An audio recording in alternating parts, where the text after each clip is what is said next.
Ryan Seacrest here. When you have a busy schedule, it's important to maximize your downtime. One of the best ways to do that is by going to ChumbaCasino.com. Chumba Casino has all your favorite social casino games like spin slots, bingo, and solitaire that you can play for free for a chance to redeem some serious prizes. So hop on to ChumbaCasino.com now and live the Chumba life. Sponsored by Chumba Casino. No purchase necessary. VGW Group. Void where prohibited by law. 21 plus. Terms and conditions apply. Hello listeners and welcome to part 2 in this mini-series on the Plymouth Brethren Christian Church. I'm joined with Cheryl and Richard from the Get a Life podcast, two individuals who are making waves in uncovering some of the abuses and the corrupts that have taken place within the PBCC. Here is Cheryl and Richard. 55,000 people, it's not a significant number in terms of other religious groups that are also labelled as cultic groups themselves.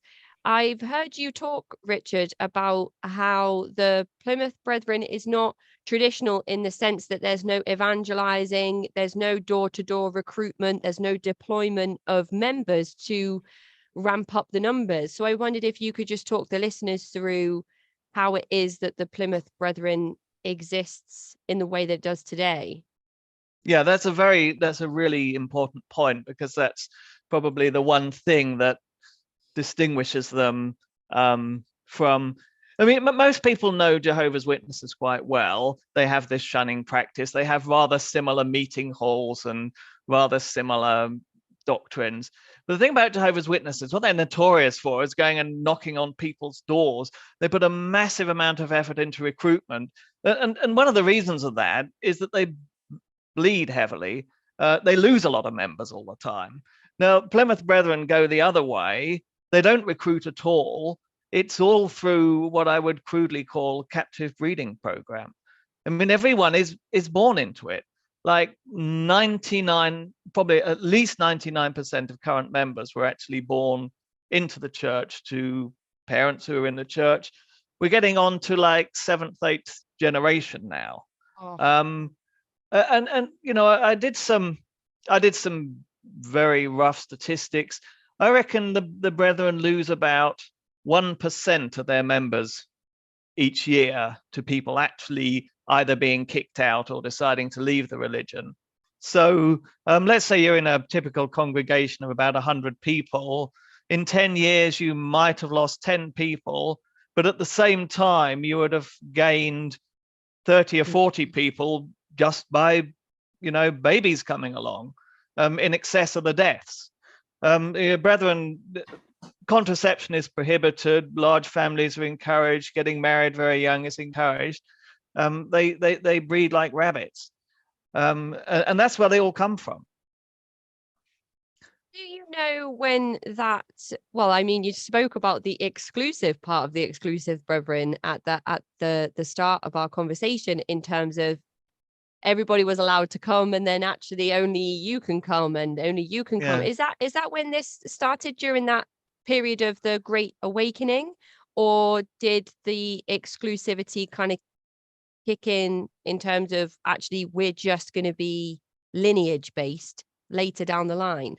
Yeah, later down the line. I mean, probably by the turn of the century, like 1900, you would have been encouraged to marry other Brethren members, like marrying a Presbyterian would have been frowned on. But it was really, but people were continuing to join the movement right through the 30s, 40s, 50s, because when it got radicalized into the 60s with all this weird sex stuff and hundreds and hundreds of crazy rules. I mean, you weren't allowed cats and dogs. Everyone had their cats and dogs euthanized, and wacko rules. Of course, suddenly no one was going to join the thing, and it's the same today. It's so extreme and so crazy that no one would join it. Why the hell would you join it? And so, by definition, then they had to breed their own members. With some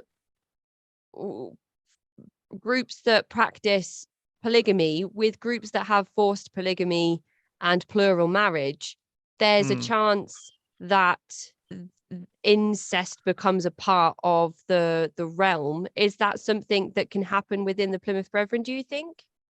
Oh yeah, I mean they have it. I mean it. Marrying cousins was allowed until maybe the 60s, and they had some problems with that, with children being My born with birth perpetrator was defects married and to so his on. first cousin.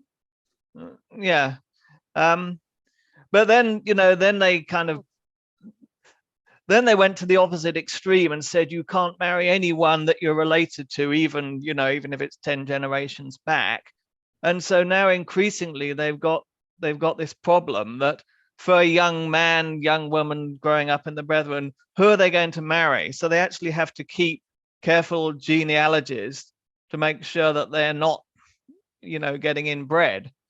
Oh, John, you're going to have to travel across the other side of the world because there's a person that you can marry that's not Yes. related to you. It's Yeah. the only one in your age group, but she's over it on the other side of the planet.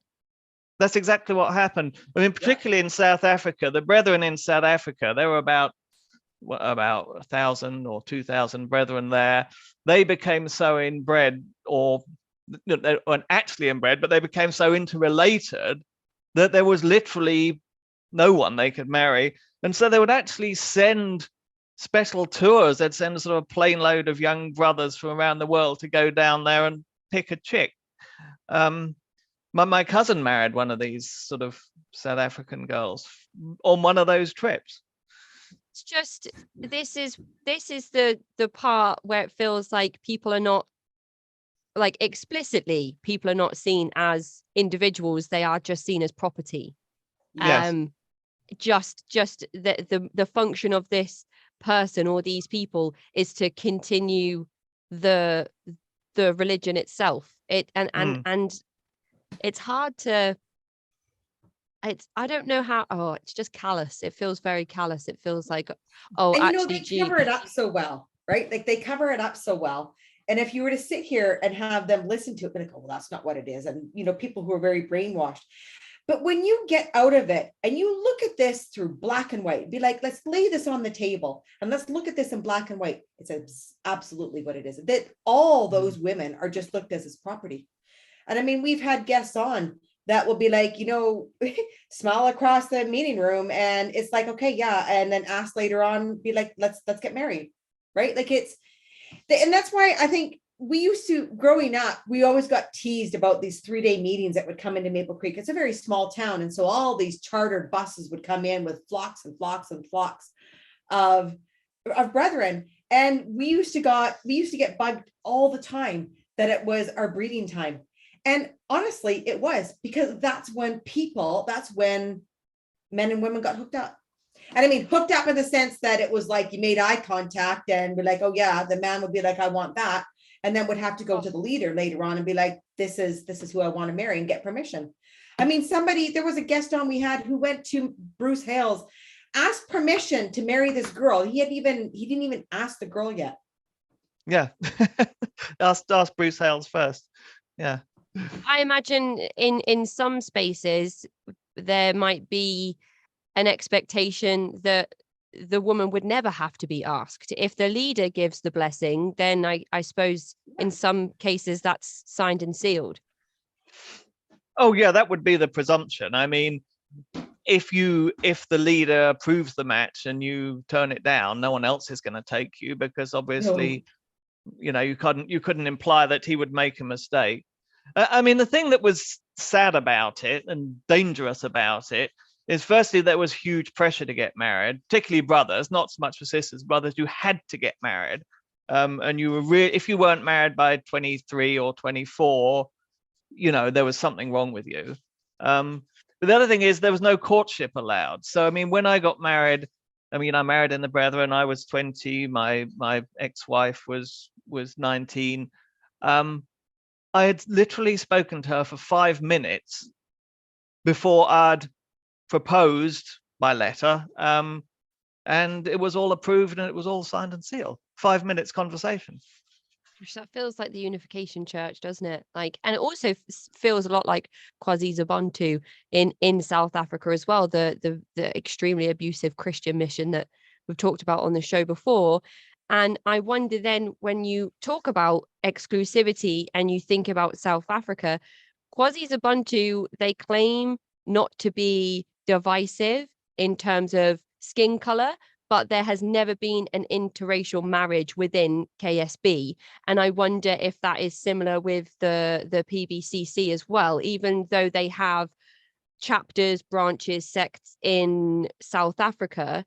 Is it common, or is it almost unheard of for interracial marriages to take place? Interracial marriage is banned. You can't have Right. interracial marriage. It's kind of an apartheid thing. I mean, nearly all, 95% of brethren are white Caucasians.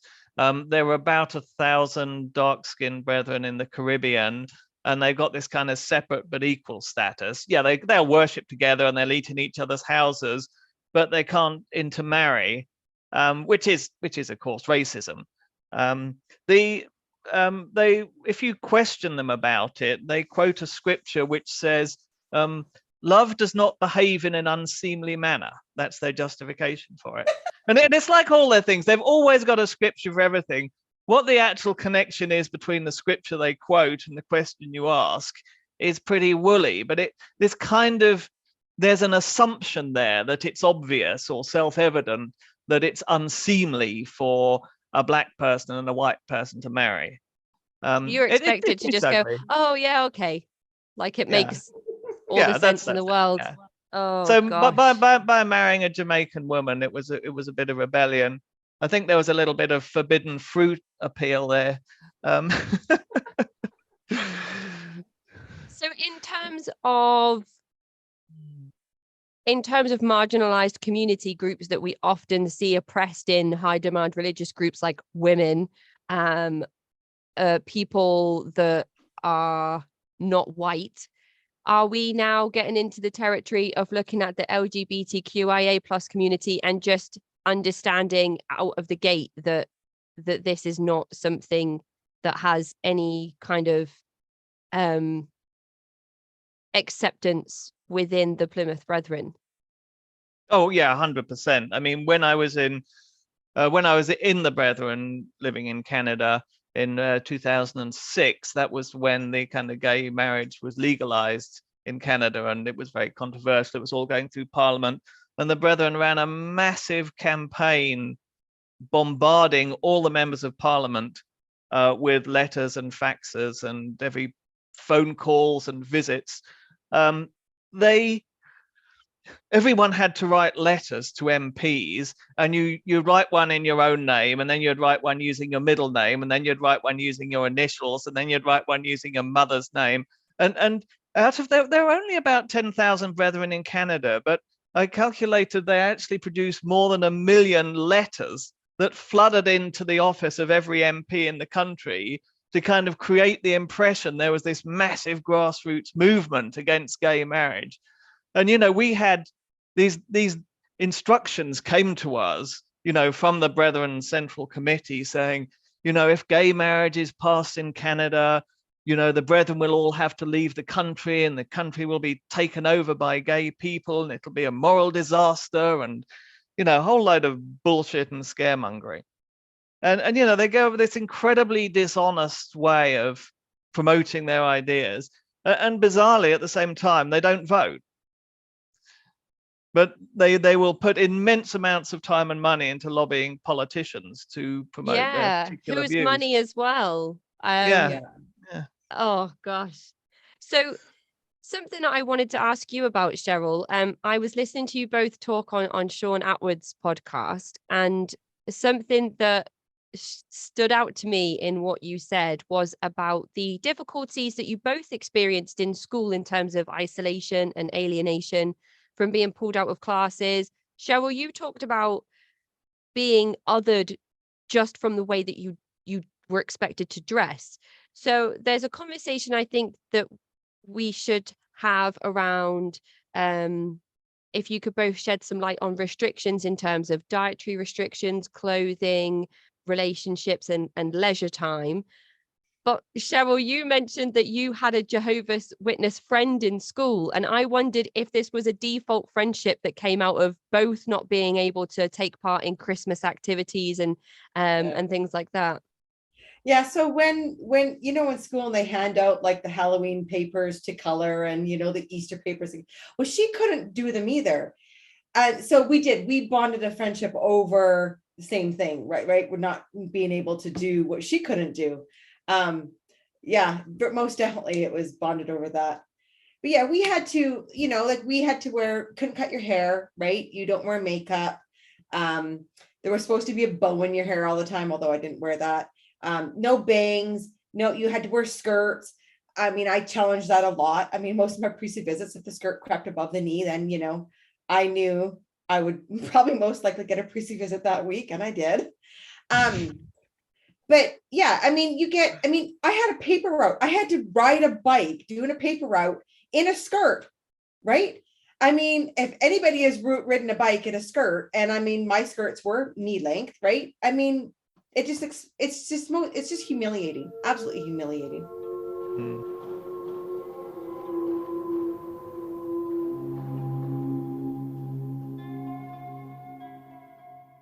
Hello, it is Ryan, and we could all use an extra bright spot in our day, couldn't we? Just to make up for things like sitting in traffic, doing the dishes, counting your steps, all the mundane stuff. That is why I'm such a big fan of Chumba Casino. Chumba Casino has all your favorite social casino-style games that you can play for free anytime, anywhere with daily bonuses. That should brighten your day a little.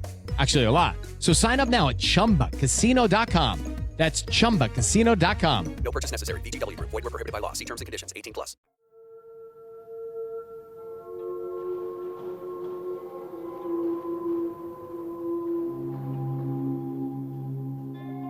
When you go to services, are women expected to dress in a certain way to symbolize their status within the PVCC? Yeah, so hierarchy wise within the women, no, you wouldn't recognize that female is higher up in the hierarchy than the other one, right? But where you would notice it is where when you had to be assigned to someone else's house for supper or for breaks in between, right? So most often you just wouldn't get invited to people who are higher up on the hierarchy, right? That wouldn't happen, right? And if it did, I mean, it was very awkward.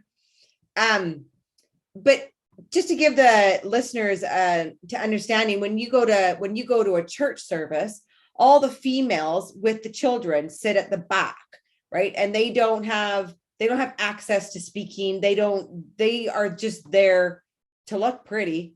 And all the men sit in the front rows, and those rows go by hierarchy. So the people that are the highest up get the front row. Then there's the second row and the third row. My dad always sat in the last row. I remember one time he had moved up to the second, and then, it was months later, he moved back to the third, right? So definitely the hierarchy is shown very much inside the church services with the men. I have never met such a catty, judgmental group of human beings now that I've been out for 30 years than what was inside there. And I guess that's my biggest thing that I would love to, it's just, that would be my biggest plea to Bruce Hales, is that he has no idea that the judgmental group that he is creating, they are nowhere near walking around with their hearts on their sleeves, having compassion, being able to hold open their arms for anybody or anyone, right? It's sad. It's sad. I mean, that's not saying that there's very kind people in there. My parents are very kind people, but growing up, it's just like all the kids they're just so catty. They're just so cliquey. They're just so judgmental. And I mean, I've talked with plenty of principals and teachers of One School Global, which is their school system. And the teachers, they all have the same story, I had one principal that had brought food for people who were on the bottom of the hierarchy, and how much taunting and bullying that goes on between the kids at school, between the different of the hierarchies. I mean, obviously, if you were ever to go and have a journalist go to the people inside there, they would deny all of this, right? They had, in one of their most recent Sydney seminars, they brought an anti-bullying program to their schools since we've publicized all of this, right? And I don't see how they can neutralize that system inside there when they have such a bullying hierarchy up top, right? Because kids just do what they see that's happening. Yeah, right? it's perpetuated and learned intergenerationally, I guess. It's almost like the teachings and the indoctrination itself. It's something that's taught, that's learned, and then as the years go on, it just continues on in the same way that the self-sealing system has continued on. So without this type of work that you're both doing, I don't know how else you break that, how else you change that. And you've mentioned there that the PBCC have their own schooling, so you both experienced public school, which came with its own difficulties, and now are they homeschooling programs, or are they actual buildings that exist where PBCC children go and attend? And is there standard curriculum? I'll let you answer this, Richard. Yeah, no, it's very strange because people assume that when you say the Brethren have their own schools, that they're religious schools, but in fact they're not. The curriculum is limited. It's based on the national curriculum of whatever jurisdiction they're in, except that they kind of trim out bits about evolution and sex education and so on. The whole and the other thing is there's a very heavy emphasis on business studies, particularly when you get to the senior years. It's a very limited curriculum. It's all about accounting and business studies and literacy, numeracy. Very little scope for doing music or sport or history or geography, because the Brethren has become very, very highly commercialized, and the schools feed into that. They basically produce ideal recruits for the Brethren's business enterprise. The whole point and essence and reason for the Brethren to have their own schools, it's purely to maintain the isolation. It's not from a curriculum point of view. It's just so that their kids don't get contaminated by non-Brethren kids and don't get exposed to ideas and critical thinking that would challenge the doctrines that they've worked so hard to brainwash into the poor kids. And they get reasonable results in terms of examination results. I mean, the kids are put under immense amount of pressure to succeed at school. Lot of pressure, far too much pressure in many cases, but university is banned, so none of them go on to higher education. They can't go to university. Some of them will do home study type university level courses, or the Brethren have their own sort of in-house business courses, which they claim are university level but aren't actually. But all these kids are, I mean, to start with, the girls aren't really expected to have a career at all. They're breeding stock. And the boys are just, again, they don't have a career choice. When they leave school, they are just plugged into one of the local Brethren businesses. You're not allowed to work for non-Brethren. So living in the Brethren, every aspect of your life is controlled. I mean, imagine you're a parent with teenage children. You will be working for a Brethren company. Your children go to a Brethren school. The school trustees, all the people who control the school, are Brethren. If your child misbehaves at school, you'll be facing up to the Brethren trustee board. When your child leaves school, they will work for another Brethren business. So right from the moment you wake up in the morning to last thing at night, every single aspect of your life is controlled by the same small group of people who are the same people you see at church every day. It's like the it's Truman cabin Show.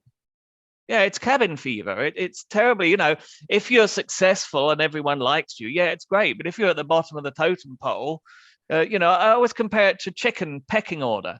There's always a pecking order in every congregation. If you're at the bottom, everyone is beating down on you the whole time.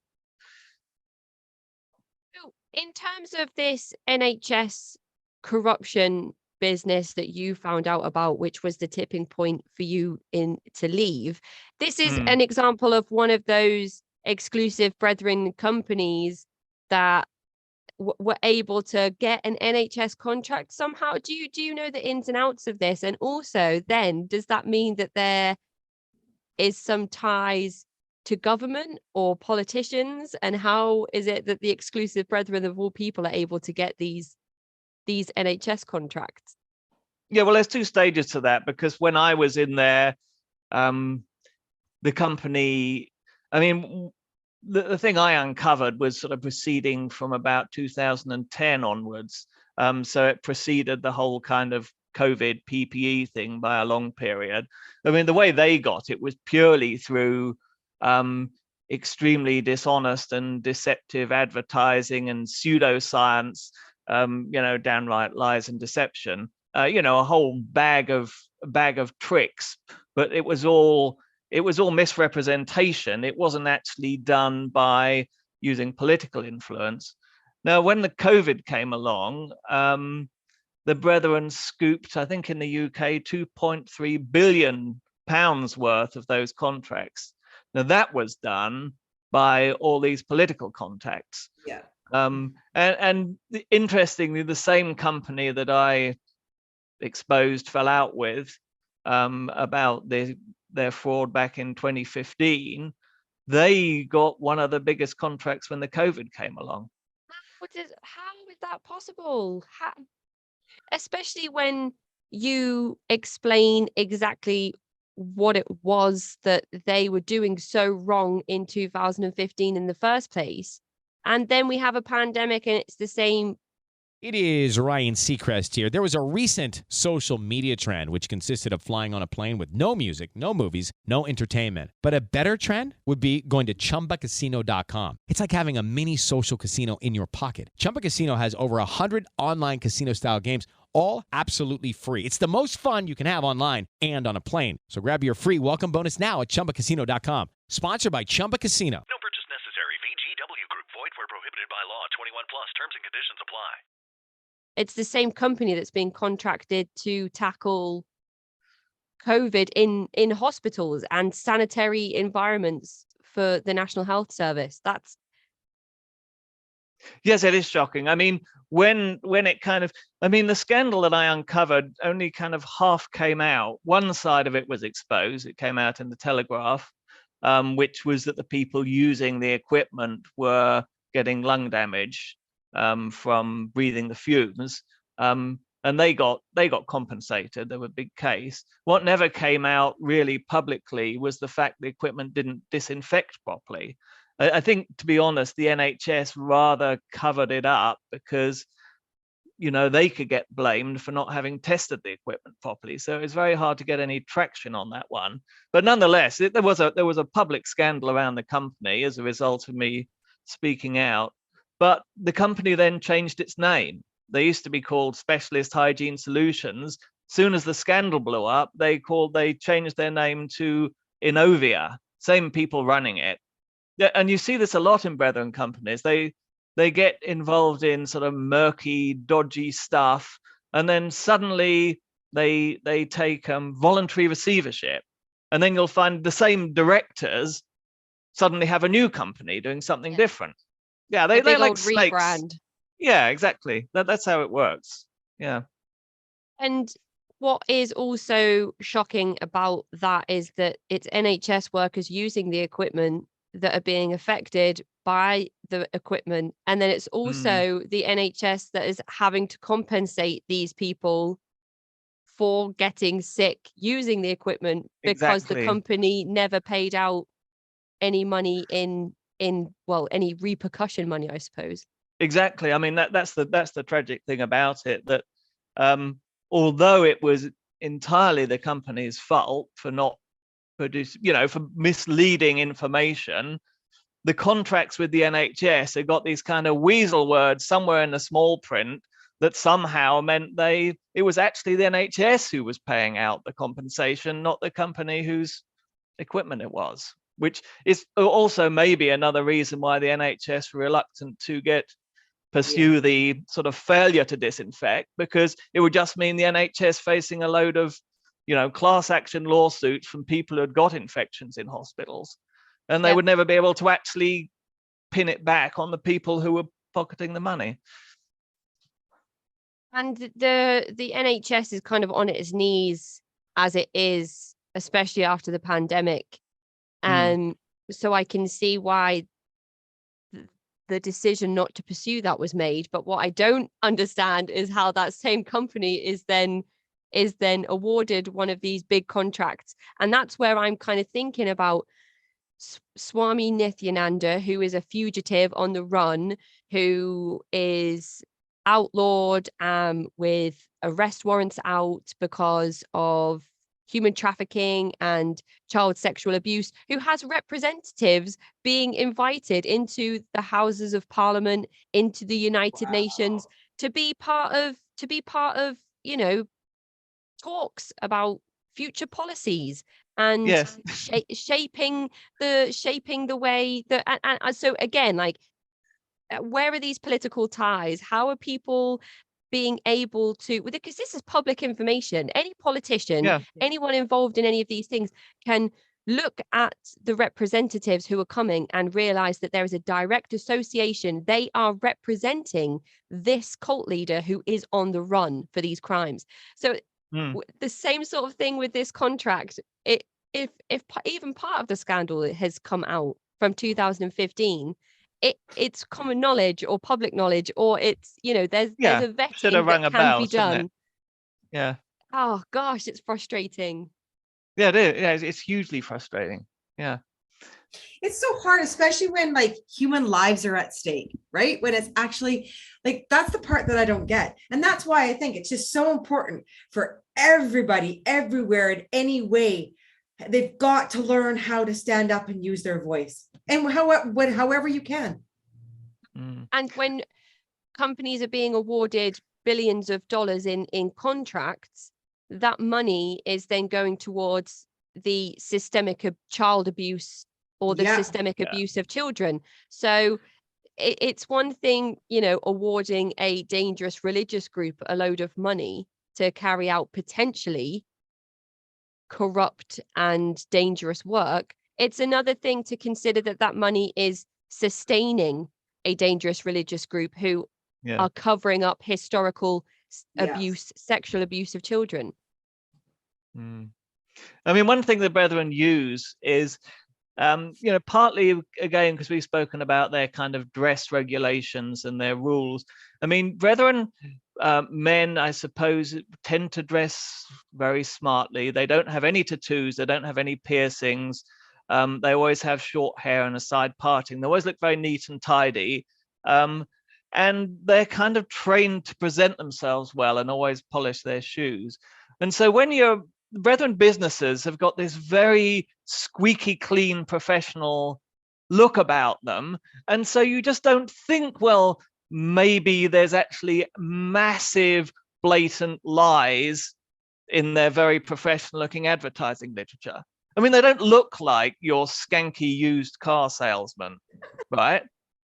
Or even smell like him, but it's the perfect cover. I mean, when there's a scandal, a sex scandal in the village, it's the vicar isn't the first person you think of as sneaking around at night. It's the perfect cover. They all look very clean and professional, and so people believe them. They got this huge, utterly unwarranted credibility, and they use that to their advantage. It's a very well-oiled machine, right? Oh, yes. Like they over the time, it's become very well-oiled. And Bruce Hales, like I'll say this till I'm black and blue in the face. He knows what he is doing. He doesn't. There's his church is not a broken system, right? To the victims it is, but to him, he knows exactly what he is doing. He knows Oh yeah, he's got a very perfected machine that he's had time to look back and see what his dad was doing wrong and be able to perfect all of that and then give them, because after I left home, it was that following year when there was a group of us that left. I think there's people leaving all over, but in Maple Creek, there was a group of us in a span of however many years, we're all leaving.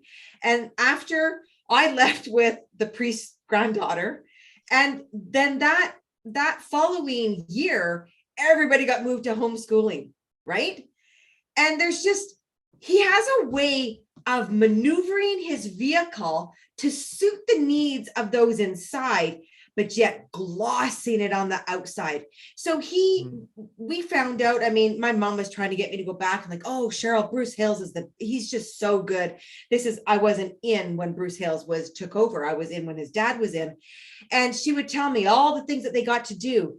And you sit back and you look at it now, 10 years later, or however many years later, and he just opened up all these candy shops filled with music and things that nobody had ever been able to do before, yet tightened down the hatches everywhere else, right? He's got them so locked in there that it takes people like Richard and myself and Carmen and everybody who's been coming forward to literally be throwing these dynamite truth bombs at their place so that they can realize that, hey, no, he's just turned on a party for you inside there while he's turning this into the most corrupt enterprise ever. That is the end of part 2 of this mini-series on the Plymouth Brethren Christian Church. For more information about the Get Alive podcast, you can follow the links in the episode description. And to get in touch with me, you can find me at cultvaultpodcast@gmail.com or follow me on Twitter and Instagram at cultvaultpod. I'm your speaker, Casey, host of the Cult Vault podcast. Hello, it is Ryan, and we could all use an extra bright spot in our day, couldn't we? Just to make up for things like sitting in traffic, doing the dishes, counting your steps, all the mundane stuff. That is why I'm such a big fan of Chumba Casino. Chumba Casino has all your favorite social casino-style games that you can play for free anytime, anywhere with daily bonuses. That should brighten your day a little. Actually, a lot. So sign up now at ChumbaCasino.com. That's ChumbaCasino.com. No purchase necessary. VGW Group. Void where prohibited by law. See terms and conditions. 18+.